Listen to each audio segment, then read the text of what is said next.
Naaresto ang isang 39 anyos na lalaki sa Sariaya, Quezon na inakusahan ng panggagahasa sa isang 16 anyos na dalagita at pag-record ng krimen upang takutin ang biktima na makipagkita muli para sa isa pang pagtatalik.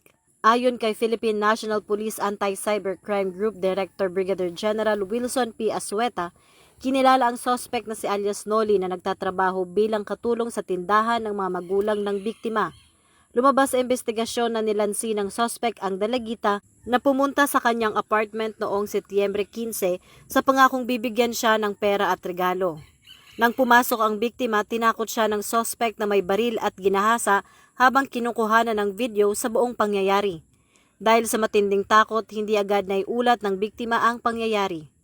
Ang huling dagok ay nangyari nang ipadala ng suspect ang video ng insidente sa kaibigan ng biktima at tinakot itong ikakalat pa ang video kung hindi siya babalik sa apartment para makipagtalik muli, na siyang nagbigay lakas ng loob sa biktima at pamilya nito na humingi ng tulong. Nagresulta ito sa isang matagumpay na entrapment operation noong Miyerkules.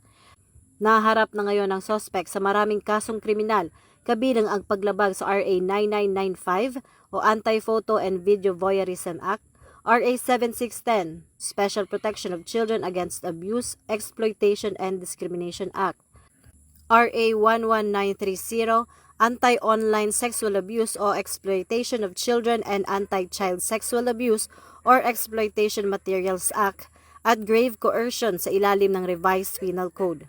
Tinitiyak ng PNP na mabibigyang katarungan at hustisya ang nangyari sa biktima at hindi hahayaan ang ganitong uri ng karahasan dahil ito ang bagong PNP para sa bagong Pilipinas, serbisyong mabilis, tapat at nararamdaman.